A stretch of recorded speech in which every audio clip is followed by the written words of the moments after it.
24절부터 27절까지의 말씀, 신약성경 29쪽에 있습니다. 찾으신 줄 알고 제가 봉독하도록 하겠습니다. 가버나움에 이르니 반세겔 받는 자들이 베드로에게 나와 가로되 너의 선생이 반세겔을 내지 아니하느냐. 가로되 내신다 하고 집에 들어가니 예수께서 먼저 가라사대 시몬아 내 생각은 어떠하뇨.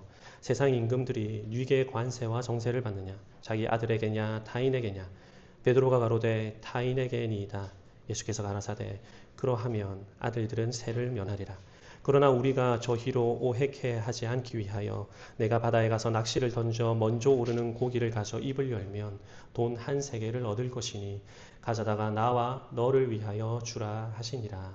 아멘. 이것은 하나님의 말씀입니다. 오늘은 성전세를 내러 오신 예수님이라는 제목으로 하나님 말씀 선포하도록 하겠습니다.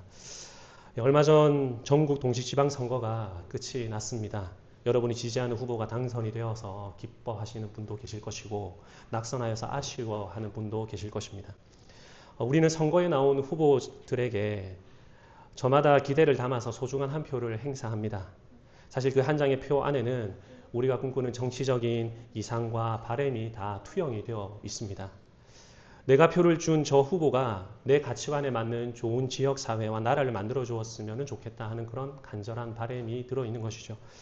이처럼 사람은 누구나 자신이 바라는 이상향이 있고 그것을 이루어 줄 수 있는 대상을 갈망합니다. 2000년 전 1세기 유대 땅에 예수님이 등장하셨을 때에도 꼭 마찬가지였습니다. 베들레헴에서 태어나 나사렛에서 자라신 우리 주님께서는 30살쯤 되셨을 때 역사의 전면에 등장하셨습니다.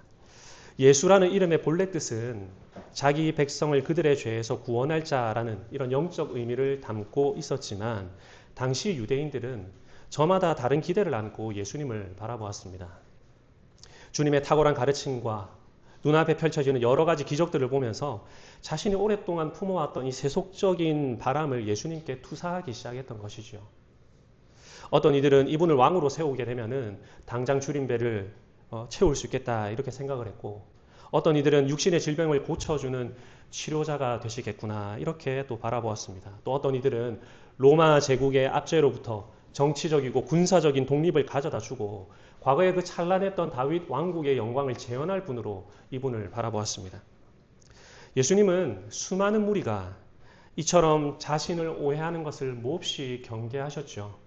그래서 나병 환자를 고치신 뒤에는 삼가 아무에게도 말하지 말고 가서 내 몸을 제사장에게만 보여줘라 그렇게 말씀을 하셨고, 야이로의 딸을 살리신 이후에도 이 일을 아무에게도 알리지 말라 제자들을 아주 강하게 경계하셨습니다. 두 맹인을 고치신 뒤에도 소문이 퍼지지 않도록 엄하게 명령하셨죠. 왜 그러셨겠습니까? 예수님의 그 이름의 뜻대로 우리를 죄로부터 구원하신 분으로 이 세상에 오셨는데 사람들이 예수님을 그렇게 생각하지 못하고 다른 분으로 오해할까 봐 엄히 경계를 하셨던 것이죠. 그런데 사람들은 자꾸만 예수님께 자기의 바람을 투사하여서 영광스러운 왕관을 예수님께 씌우려고 했습니다. 오병이어의 기적을 경험하니까 흥분한 무리들은 억지로 예수님을 붙들어서 왕으로 삼으려고까지 했습니다. 주님은 죄에 묶인 백성들을 죄로부터 해방시키기 위해서 오셨는데 사람들은 당장의 육신적 필요를 채우는 데에만 급급했고 로마로부터 벗어나는 정치적인 독립을 이루는 데 온통 마음이 쏠려 있었던 것이죠. 이러한 눈먼 오해는요, 3년간이나 주님을 따라다녔던 제자들조차도 크게 다르지 않았습니다. 예수님께서 베드로를 비롯한 제자들에게 앞으로 당하실 고난과 죽음을 처음으로 말씀하셨을 때 여러분 베드로의 반응이 어떠했는지 기억이 나십니까? 예수님을 붙들고서 강하게 항변했다 그렇게 성경이 기록을 하고 있습니다. 우리 성경에는 항변했다는 말로 아주 점잖게 번역을 했는데요. 원어의 뉘앙스를 살리면은 제자가 스승을 붙들고 인간이 하나님이신 예수님을 향해서 꾸짖으면서 경고했다, 다그쳤다 이런 뜻입니다. 다른 제자들 역시 주님이 죽고 부활하신다는 이 본질적인 말씀의 뜻을 깨닫지를 못하고 자신의 세상적인 기대가 와르르 무너질까 봐 주님 죽으신다는 말씀을 하고 나자 심히 근심을 했습니다. 주님의 십자가 사역이 종반에 이르게 되었을 때는 제자들의 오해가 얼마나 심했는지 더 선명하게 드러났습니다. 야고보와 요한의 어머니는 주님의 나라가 임할 그때에 내 두 아들을 좌우표 높은 자리에 하나씩 세워달라고 인사청탁을 해왔고요. 이에 분개한 제자들은 과연 누가 더 높은 자냐 말하면서 싸움을 벌였습니다. 장차 세워질 새로운 나라에서 누가 더 큰 지분을 차지할 것인가, 그것을 두고 누가 공이 크니 공이 작으니 다투었던 것이죠. 이처럼 제자들이 생각한 메시아는 로마를 전복시키고 이 땅이 눈에 보이는 이스라엘을 물리적으로 회복하실 그런 분이었습니다. 이러한 정치적인 바램, 또 물리적인 나라의 회복에 대한 미련은 예수님께서 죽음을 이기고 부활하신 그 직후까지도 변하지가 않았습니다.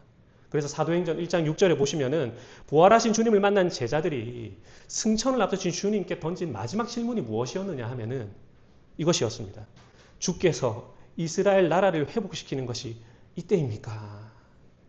그들은 끝까지 이 세상적인 소망을 내려놓지 못했던 것이죠.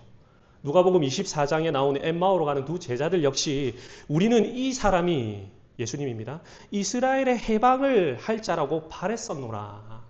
그런데 주님이 죽었기 때문에 허탈하게 터덜터덜 엠마오로 가고 있었던 것이죠. 자신들이 바라던 정치적 해방가가 힘없이 십자가 위에서 죽어버리니까 모든 소망을 잃어버리고 고향으로 돌아가는 길이었던 것입니다.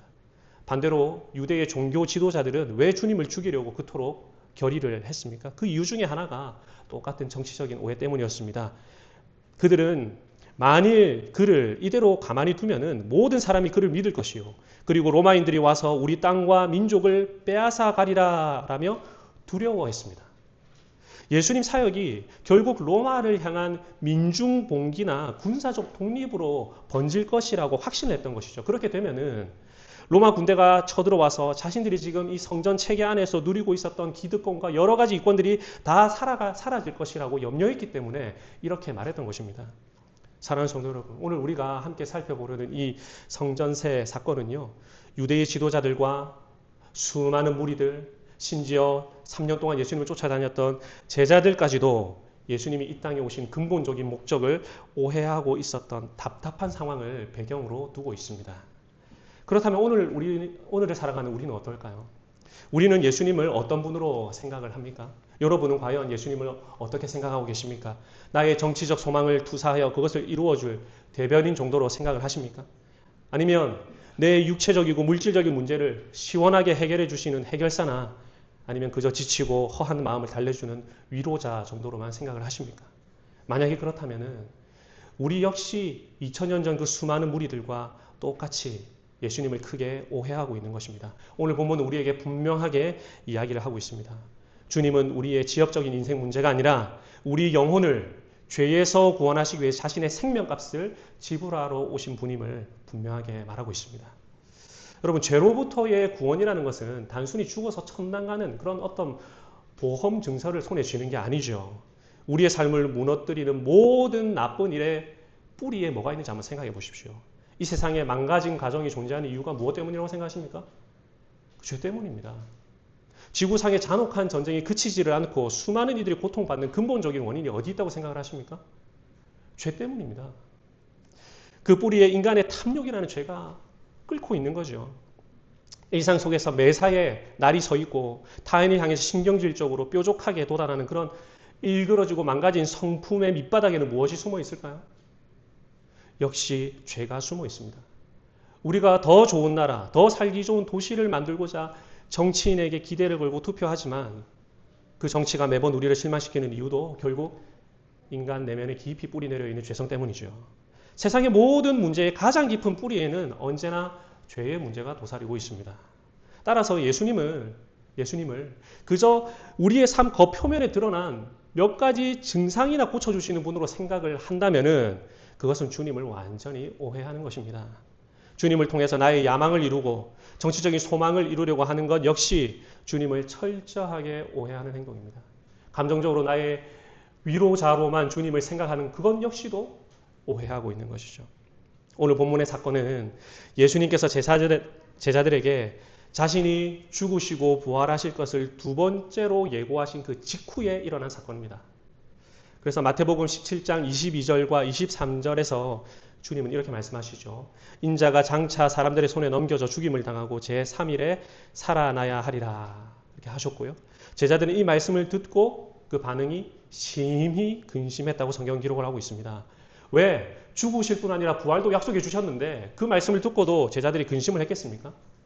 그들의 머릿속에는 여전히 주님을 통해서 다윗 시대의 찬란한 정치적 영광을 재현하고자 하는 생각으로 가득 차 있는 것입니다. 주님이 가시려는 십자가의 길과 제자들이 기대했던 그 영광의 길 사이에 너무나 큰 간격이 있는 것이죠. 주님의 오심을 제자들도 오해하고 있습니다. 바로 이러한 오해의 한복판에서 예수님이 제자들과 함께 베드로와 함께 가버나움에 들어가시게 됩니다. 그때 성전세를 거두는 사람들이 베드로에게 다가와서 묻습니다. 너의 선생은 반세겔 내지 않느냐? 베드로는 깊은 고민도 없이 내신다 그렇게 하고는 예수님이 계신 집으로 들어갑니다. 그러자 집안에서 예수님이 베드로의 생각을 먼저 물으시죠. 마치 그 대화를 알고 있으셨던 것처럼. 시몬아, 너의 생각은 어떠하냐? 세상 임금들이 누구에게 관세와 국세를 받느냐? 자기 아들이냐 아니면 타인이냐? 베드로가 대답하기를 타인입니다. 그러자 주님이 말씀하십니다. 그렇다면 아들들은 세금을 면제받는 것이 옳다. 아들은 세금을 낼 필요가 없다. 그러나 우리가 그들이 오해하지 않도록 하기 위해서 이 성전세를 내자. 그러고는 베드로에게 바다에 가서 낚시를 던져 물고기 첫 번째로 잡히는 물고기 입에서 돈을 얻어서 세금을 내라고 명령을 하시죠. 이것이 오늘 본문의 이야기입니다. 이 사건을 우리가 깊이 이해하기 위해서는 오늘 본문에 등장하는 반세겔이라는 돈의 의미를 먼저 알아야 합니다. 반세겔의 기원은 구약의 출애굽 사건으로 거슬러 올라갑니다. 하나님께서 이스라엘 백성들을 애굽의 바로 왕의 손으로부터 극적으로 구원하신 이후에 그들에게 한 가지 명령을 내리셨습니다. 구원받은 백성들의 생명값을 내라고 요구하신 것이죠. 그 정해진 금액이 바로 반세겔이었습니다. 성경은 이 반세겔을 생명을 구원받은 대가라는 의미로 구속의 값, 즉 속전이라고 불렀습니다. 그리고 이 속전은 광야의 성막, 회막을 돌보고 예배를 유지하는 회막 봉사의 비용으로 사용이 되었죠. 이것이 후일 솔로몬 성전이 세워진 뒤에는 성전 체제를 유지하기 위해서 매년 바치는 성전세로 정착이 된 것입니다. 출애굽기 30장 11절부터 15절을 읽어보시면 이 내용이 그대로 성경에 기록이 되어 있습니다. 자, 그렇다면은 하나님께서 이스라엘 백성들에게 구원해준 생명값으로 돈을 요구하신다 한다면은 이 반세겔의 가치는 세상 기준으로 따지자면 얼마나 될까요? 우리가 재난 영화나 인류 멸망을 다룬 영화들을 보면은 그 생존의 방주라든지 우주선에 탑승할 수 있는 그 티켓 한 장의 가격이 상상을 초월할 정도로 엄청나게 비싸죠. 그래서 보면 다 부자들이 탑니다.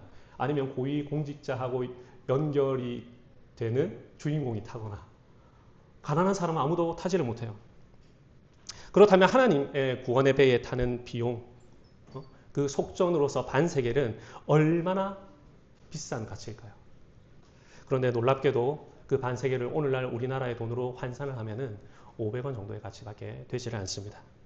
아주 작은 금액이죠. 왜 하나님께서는 이 생명값을 이토록 작게 책정을 하셨을까요? 출애굽기 30장 15절에 그 비밀이 있습니다. 너희의 생명을 대속하기 위하여 여호와께 드릴 때에 부자라고 반세겔에서 더 내지도 말고 가난한 자라고 해서 덜 내지도 말라. 하나님 앞에서 부유한 자의 생명이나 소외되고 가난한 자의 생명이나 그 가치가 조금도 다르지 않다는 것을 우리가 알 수가 있겠죠. 그리고 하나님이 이토록 큰 구원을 행하신 다음에 그 500원 정도밖에 되지 않는 그 돈을 누구나 낼 수 있는 그 돈을 내라고 하셨다는 말은 사실 이 구원의 값을 매길 수 없다는 의미가 되어 있습니다.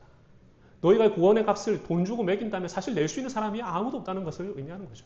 그러니까 하나님의 구원이라는 것이 전적으로 하나님의 은혜라는 것이 이 성전세 반세겔 속전 안에 깊이 담겨 있는 것입니다. 성전세가 곧 하나님 앞에 바치는 생명값, 즉 속전이라면 과연 예수님께서 이 세금을 내실 필요가 있겠습니까? 없겠습니까? 예수님은 이 세금을 내실 필요가 없습니다. 여기에는 두 가지 명백한 이유가 있습니다. 첫 번째는 예수님은 성전의 주인이신 하나님 아버지의 친아들이시기 때문에 그렇습니다. 예수님의 질문처럼 세상의 왕은 자기 자녀에게 세금을 걷지 않고 타인에게만 걷습니다. 그런데 성전은 누구의 집입니까? 요한복음 2장에 보면은 우리 예수님께서 성전을 청결케 하시는 사건이 있은 뒤에 내 아버지의 집으로 장사하는 집을 만들지 말라 하셨습니다. 성전은 누구 집입니까? 예수님의 아버지의 집입니다. 또 예수님이 12살 때 유월절을 맞아서 성전에서 부모를 잃어버렸다가 그 부모가 사흘 만에 예수님을 겨우 찾아가지고 만났을 때 어머니 마리아가 예수님을 향해서 했던 그 물음이 기억이 나십니까?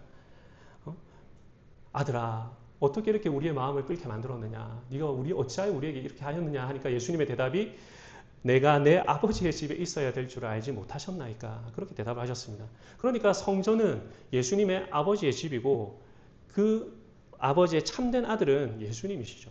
따라서 예수님은 성전세에 낼 필요가 없으신 분입니다. 그리고 두 번째로 예수님은 구원을 받으셔야 할 대상이 아니라 구원을 베푸시는 분이기 때문에 이 생명의 값을 내실 필요가 없으신 분이에요. 출애굽의 이 속전은요, 죄 아래 매여 있는 인간들이 구원받았다는 표시로 내는 돈입니다. 그러나 우리 주님은 비록 육신으로는 유다 지파의 혈통을 입고서 이 땅에 오셨지만 성령으로 잉태되셨기 때문에 죄가 없으신 분이죠. 그래서 죄로부터의 구원이 필요하신 분이 아닙니다. 그래서 성경은 기록을 하기를 그분은 죄를 알지도 못하시니다 이렇게 증언하고 죄를 범하지 아니하시고 그 입에 거짓도 없으신 분이다 이렇게 분명하게 기록을 하고 있어요. 주님은 죄의 속박에서 구원을 받으셔야 될 뿐이 아니라 도리어 우리를 구원하시는 분이죠. 그래서 성전의 주인이신 하나님의 아들이라는 신분 때문에 또 주님은 구원이 필요한 분이 아니라는 그 이유 때문에 주님은 성전세인 이 속전, 반세겔 내실 필요가 아예 없으신 분이라 그 말입니다. 그럼에도 불구하고 오늘 27절의 말씀에 보면은 주님이 놀라운 결정을 내리십니다. 27절 다 같이 한번 읽어보겠습니다. 시작.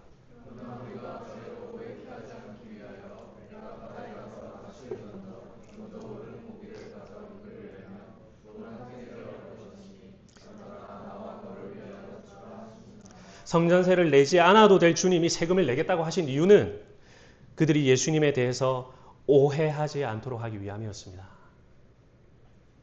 그리고 주님이 배려하신 저희로 오해하지 않도록 하기 위해서라는 이 말 속에는 사실 주님의 제자였던 베드로를 향한 이 오해를 걷어내고자 하는 그 주님의 배려도 녹아 있다고 우리가 볼 수가 있습니다. 베드로 역시 주님이 이 땅에 오신 목적을 세상적인 눈을 가지고 바라보았기 때문에 심히 오해하고 있었거든요. 예수님은 비록 성전세로 드리는 이 속전을 내실 의무가 전혀 없지만 주님께서 이 땅에 오신 진짜 이유와 본질적인 목적을 베드로를 비롯한 수많은 무리들 그리고 저와 여러분에게까지 분명하게 가르치시기 위해서 성전세를 내시기로 하셨습니다. 그래서 마가복음 10장 45절 유명한 구절인데요. 주님은 자신의 사명을 이렇게 말씀하셨어요. 인자가 온 것은 섬김을 받으려 함이 아니라 도리어 섬기려 하고 자기 목숨을 많은 사람의 대속물로 주려 함이니라 그랬는데요. 이때 대속물로 우리 한글 성경에 번역한 이 대속물이 바로 속전입니다. 속전. 말하자면 성전세 반세겔을 내려고 내가 이 땅에 왔느니라 이렇게 예수님이 자신의 오신 그 사역의 목적을 말씀하셨던 것이죠. 주님은 지금 이 본문에서 이 행동으로 말씀을 하고 계시는 거예요. 내가 이 땅에 온 진짜 이유는 사람들이 매년 성전세로 바치는 그 반세겔짜리 속전처럼 내 목숨 자체를 온 인류를 위한 영원한 생명값으로 지불하기 위해서 온 것이다. 그러니 베드로야, 저 수많은 사람들이 나를 정치적인 메시아로 오해하여서 넘어지지 않도록 너는 나와 너를 위하여 이 세금을 내도록 해라. 배를 채워주는 그런 경제적인 메시아가 아니라 병을 고치고 귀신을 쫓아내는 이적에 머무르는 그런 존재가 아니라 로마를 전복시킬 군사적인 영웅으로 나를 볼 것이 아니라 우리의 죄의 문제를 단번에 해결하고 그분의 목숨을 속죄로 내려주실 참된 메시아임을 알게 하시려고 성전세를 내라고 하신 것이라 그 말입니다. 주님께서 이 성전세를 내라고 명하시면서 그 성전세를 지불하는 구체적인 방법이 아주 독특하죠. 어떻습니까? 이 대목이 우리의 깊은 주목을 끌게 만듭니다. 반세겔이 오늘날로 500원 정도 되는 아주 작은 돈이라 한다면은 굳이 이 동전 내는 것을 이런 기적을 통해 가지고 내게 만드실 필요가 있습니까? 없습니까? 주님께는 가룟 유다라는 돈계를 맡은 재정위원이 있어요. 그리고 마태가 세리이지 않았습니까? 그 부자 세리 마태 500원 정도 없었겠습니까? 달라고 해도 됐겠죠. 왜 주님은 굳이 베드로에게 네가 바다에 나가서 낚시를 던져서 먼저 오르는 고기를 가져서 입을 열면 한 세계를 얻을 것이라는 이런 기상천외한 명령을 내리시고 계시는 것일까요? 여기에는 베드로를 향한 예수님의 사랑과 깊은 애정이 담겨 있다고 봐야 되는 것입니다. 앞서 말씀드렸듯이 베드로는 주님께서 죽으시고 부활하시겠다는 그 말씀을 처음 들었을 때 주님을 붙들고 그렇게 하지 못하겠다고 항변하다가 예수님께로부터 사탄이라는 소리를 들었습니다. 사탄아 내 뒤로 물러가라. 그런 충격적인 책망을 들었던 것이죠. 주님께서 오신 목적은 고난과 부활을 통해서 자기 백성을 죄로부터 구원하기 위한 것인데 베드로는 인간적인 정욕과 세상적인 야망의 눈이 멀어가지고 주님의 죽음을 막겠다고 나섰던 것이죠. 그래서 사탄이라는 소리를 들었습니다. 주님의 오심을 철저하게 오해하고 있었던 이 베드로를 깨우치기 위해서 주님은 베드로의 인생에서 가장 선명했던 한 기억을 소환하려고 하시는 거예요. 베드로가 예수님을 처음 만나서 제자로 부르받던 날, 그날을 기억하십니까? 밤이 새도록 눈물겹게 구물질을 했지만 단 한 마리의 고기도 잡지 못해서 심히 낙심하고 있던 그 새벽에 주님이 그를 찾아가셨습니다. 그리고 주님이 말씀하셨죠. 깊은 데로 가서 그물을 내려라. 그 베드로는 밤새 수고하였지만 주님의 그 말씀에 의지하여서 내가 그물을 내립니다 하고 내렸는데 아니 글쎄 그물이 찢어질 만큼 수많은 고기가 잡히는 기적을 경험했습니다.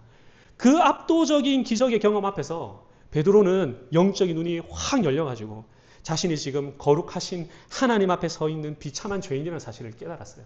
그래서 곧장 주님 앞에 무릎을 꿇고 앉아가지고 주여 나를 떠나소서 나는 죄인이로소이다.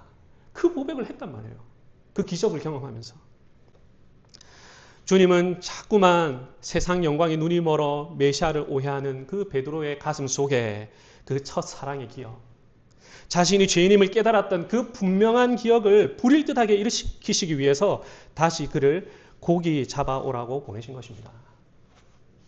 과거에 그물이 찢어질 만큼 고기가 잡힌 것이 놀라운 기적이었다면 넓은 바다에 낚시를 던져가지고 끌어올린 첫 번째 물고기 입안에 정확히 한 세겔의 동전이 물려있는 것 또한 상상할 수 없는 기적 아니겠습니까? 주님의 말씀대로 낚아올린 물고기 입에서 그 번쩍거리는 동전 한 세겔이 나오는 것을 봤을 때 베드로의 온몸에는 전율이 흐르고 영적인 기억이 되살아났을 것입니다. 아, 내가 처음 주님 앞에 엎드려서 저는 죄인입니다 라고 고백했던 그때를 주님이 기억하게 하시는구나. 주님이 이 땅에 오신 진짜 이유는 바로 나와 같은 죄인의 생명값을 건지기 위함이구나 라는 사실을 뼈저리게 깨달았을 것입니다. 설령 베드로가 너무 둔감해가지고 그것을 깨닫지 못했다 하더라도 주님의 의도는 분명히 그러했을 것입니다. 이처럼 주님은 너무나 사려깊고 섬세한 방식으로 베드로를 비롯한 오늘날 또 이 기록을 읽고 있는 우리에게 주님이 오신 그 목적과 이유를 이런 방식으로 가르치고 계시는 것입니다. 예수님께서는 낚시를 던져 먼저 오르는 고기를 가져서 입을 열면 돈 한 세겔을 얻을 것이니 가져다가 나와 너를 위하여 주라 이렇게 말씀하셨습니다. 나와 너를 위하여 주라. 이것이 무엇을 보여주는 것일까요? 내게 한 세겔을 가져오면 베드로 보고 낚시해서 돈을 가지면 나한테 줘. 그럼 내가 낼게. 이렇게 말씀하시는 것이 아니라 지금 베드로에게 직접 내는 이 행동도 시키고 계세요. 이거 댁에 가셔가지고 한번 곰곰이 묵상해 보십시오. 예수님이 왜 이렇게 직접 안 내시고 또 베드로에게 이것을 시키시는지. 거기에도 주님의 깊은 의도가 있다고 봐야 하겠죠. 베드로가 물고기 입에서 나온 동전 한 세겔을 손에 쥐고 두 사람의 몫을 지불하러 그 세금 걷는 자들에게 가면서 무슨 생각을 했겠습니까? 야, 내 힘으로는 치룰 수 없던 내 영혼의 생명값을 주님이 기적을 통해서 대신 내주시는구나. 마련해 주셨구나. 이것을 생각해야 했을 것입니다. 동시에 나와 너를 위하여 내라 하셨잖아요. 내가 내는 것은 이해가 되는데 왜 성전의 아들이신 주님을 위해서 내가 내야 될까? 성전세를 내실 필요가 전혀 없는 성전의 주인 되신 하나님의 아들이 나와 똑같은 죄인의 모습으로 낮아지셔서 죄인과 같은 한 사람의 모습이 되어서 속전에 필요한 그런 죄인의 모습으로 낮아지셔서 내라고 하시는 것이구나. 주님이 이 땅에 오신 목적은 나와 같은 죄인과 똑같은 모양이 되셔서 우리를 대신하여 십자가로 영원한 속전을 내어주시기 위함이구나 하는 생각을 베드로가 해야 했을 것입니다. 이 사실을 생각하고 깨닫기를 바라는 주님의 사려 깊은 의도가 나와 너를 위하여 베드로 네가 가서 내라, 이 행동 속에도 들어있다고 저는 보입니다. 사랑하는 성도 여러분, 우리 예수님의 33년의 전 일생은요, 한마디로 하면은 우리 대신 생명의 속전을 내기 위해 준비되고 드려진 삶입니다. 인간적인 관점에서 보면은 주님의 생애는 죽기 위해서 산 삶이에요. 주님은 이 땅에서 세상의 학식으로 자신을 높인다거나 지위를 탐하지도 않으셨고요. 가정을 꾸려 세상적인 행복을 누리지도 않으셨습니다. 오직 택하신 백성들의 죄값을 십자가에서 지불하시기 위해서 전 생애를 죽음에 초점을 맞추고 사셨습니다. 죽음이 주님의 삶의 분명한 목표였고 죽음을 뚫고 부활하심으로써 저와 여러분을 죄의 결박에서 완전히 건져내시는 것이 주님의 유일한 목적이었습니다. 그러므로 우리가 예수님을 어떻게 알고 예수님을 어떻게 믿고 어떻게 신앙하느냐, 우리의 삶 전체를 결정합니다. 오늘날에도요, 1세기 당시의 수많은 무리들처럼 예수님을 믿고 교회를 다니는 이들이 참 많습니다. 예수라는 이름과 교회의 힘을 빌려서 나의 세상적인 야망을 이루고 정치적인 이념을 성취하고 도움도 좀 받고 그런 도구로 주님을 사용하는 이들이 얼마나 많습니까? 제가 보니까 좌우를 가리지 않습니다. 만약 우리가 예수님을 나의 비참한 죄를 사하시고 영원한 생명값을 치러주신 대속의 주님으로 깊이 만나지를 못한다면 우리는 아직 예수님을 제대로 알고 있는 것이 아닙니다. 그렇기 때문에 주님이 베드로에게 명하신 말씀 가운데 우리가 마지막으로 절대 놓쳐서는 안 될 단어 하나가 있어요. 27절의 서두를 다시 한번 보십시오. 주님께서는 우리가 그들이 오해하지 않게 하기 위하여 라고 말씀하셨습니다. 어떤 단어에 주목해야 될까요? 우리가에 주목하십시오. 우리가. 여기서 주님이 사용하신 이 단어는 내가가 아니라 우리가입니다. 이 우리가 속에 누가 포함되어 있습니까? 베드로가 포함이 되어 있어요. 주님은 물론이거니와 베드로가 포함이 되어 있어요. 다시 말해서 세상 사람들이 이 메시아 예수 그리스도에 대해서 오해하고 시험에 들지 않도록 저들의 오해를 거두어야 할 책임이 베드로 너에게 있다는 주님의 말씀인 것입니다.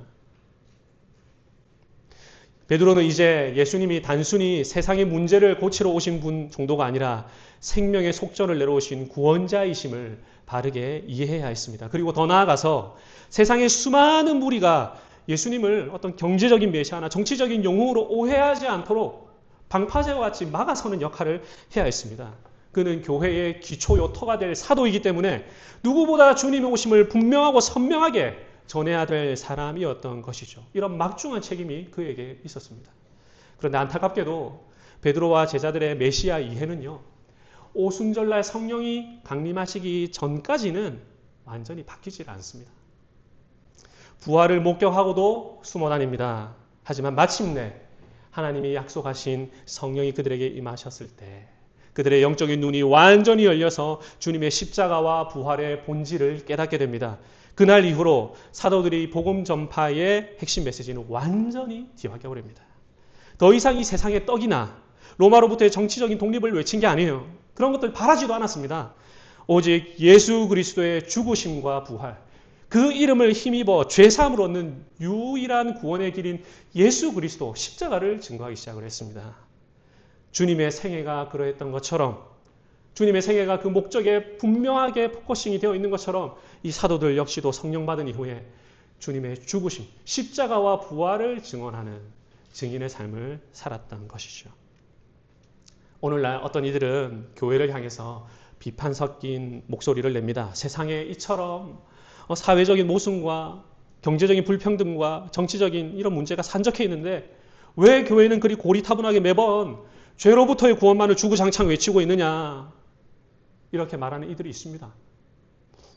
예수님과 사도들이 우리의 삶에 가득하게 퍼져 있는 이런 가난과 기근, 전쟁과 질병, 사회적 부조리의 이런 고통을 몰랐기 때문에 오직 죄로부터의 구원만을 요청했겠습니까? 누구보다 잘 아셨습니다. 누구보다. 이 땅의 모든 고통은 우리의 삶을 피폐하게 만들죠. 그러나 우리가 반드시 기억해야 할 사실이 있습니다.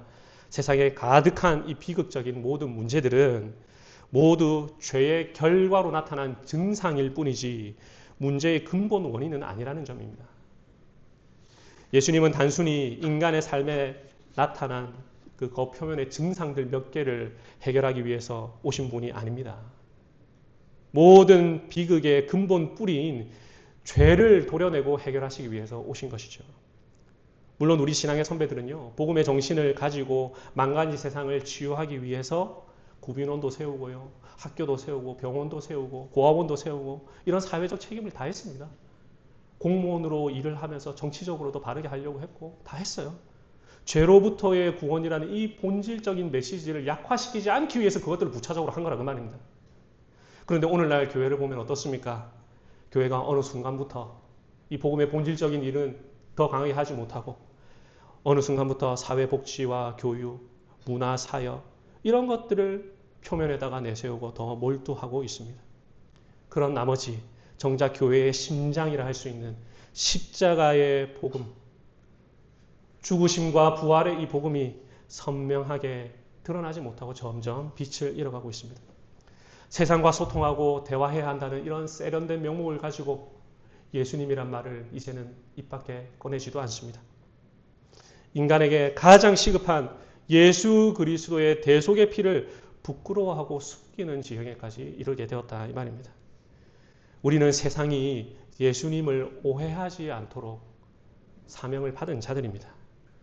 그런데 예수를 믿는다는 우리의 삶이 세상 속에서 복음의 유일함을 선명하게 드러내지 못할 때가 참으로 많은 것 같습니다.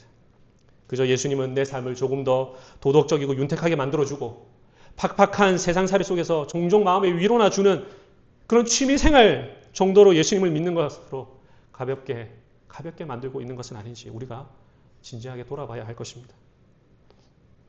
내가 하나님 앞에 철저하게 깨어져 속죄받아야 할 죄인이라는 사실을 잊어버린 신자도 주님을 크게 오해하고 있는 것이고 주님이 우리를 그 죄의 지옥 형벌에서 구원하기 위해 오셨다는 십자가 복음을 선명하게 세상 가운데 드러내지 못하는 성도도 역시 세상으로 하여금 주님을 오해하게 만드는 것일 것입니다. 예수님은 자기 목숨을 많은 사람의 속전으로 즉 우리의 무거운 죄값을 대신 치르는 성전세를 내기 위해서 이 땅에 오신 구원자이십니다. 우리가 세상에 던져주는 구제금 몇 푼이나 좋은 프로그램이 불쌍한 이웃들에게 잠깐의 도움은 될지언정 우리 예수님이 생명을 바쳐주신 이 영원한 대속의 가치에는 결코 비교할 수가 없습니다. 저와 여러분 그리고 우리 남천안 장로교회가 성전세를 내러 오신 우리 주님의 그 십자가 사랑을 먼저 결단코 오해하지 않기를 바라고 또한 그 오해하지 않은 이 선명한 주님의 그 대속의 사랑, 십자가 사랑을 세상 사람들로부터도 오해하지 않게 하는 이 역할을 잘 감당할 수 있기를 간절히 소망합니다. 말씀을 맺겠습니다. 사랑하는 성도 여러분, 오늘 우리는 물고기 입에서 나온 동전 한 세겔로 성전세를 내시는 우리 예수님을 살펴보았습니다. 그분은 성전 주인의 아들이시고 죄가 없으신 분이셔서 생명의 속전인 이 반세겔 내실 필요가 전혀 없으신 분이셨습니다. 그러나 주님은 친히 죄인의 자리에 서서 저와 여러분을 위해서 이 생명값을 지불해 주셨습니다. 왜 그러셨습니까? 먼저 우리로 하여금 예수님이 이 땅에 오신 진짜 목적을 오해하지 않도록 하기 위해서입니다. 주님은 우리의 굶주린 배를 채워주는 그런 경제적인 해결사 이 정도가 아니라는 것을 우리로 깨닫게 하시기 위한 것이고 또 나아가서 우리가 세상으로부터 주님을 오해하지 않도록 하기 위해서 친히 베드로에게 네가 가서 내라. 우리가 저희로 오해케 하지 않기 위해서 나와 너를 위하여 너가 성전세를 내라. 그렇게 말씀하셨습니다. 그러니 우리도 주님의 이 명령을 깊이 생각해서 교회로서의 본연적인 사명, 본질적인 이 사명에 애쓰고 힘쓰는 교회와 성도가 되어야 될 줄로 믿습니다. 이런 구원의 은혜와 또 증언의 능력이 남천한 장로교회 모든 성도님의 가정과 개인의 삶 위에 풍성이 임하기를 성부와 성자와 성령의 이름으로 간절히 축원합니다. 아멘. 우리 오늘 들은 말씀 기억하면서 함께 기도하면 좋겠는데요. 우리가 너무 잘 아는 말씀이었습니다. 그러나 주님, 제가 잊고 있었습니다. 주님의 오심이 바로 나의 죄 때문에 오셨습니다. 죄로 인해서 얼그러지고 망가진 내 삶 속에 진정한 해결자로 오셨고 이 세상에도 참 소망이 되시는 분으로 오셨음을 내가 이 시간 더 확신하고 믿어서 이 세상에 예수님을 오해하지 않도록 내가 정말 교회로서 성도로서 이 본연의 삶을 잘 감당할 수 있게 해달라고, 우리 남천한 장로교회가 그런 교회 될 수 있게 해달라고 우리 지금 감사하며 함께 기도하도록 하겠습니다. 하나님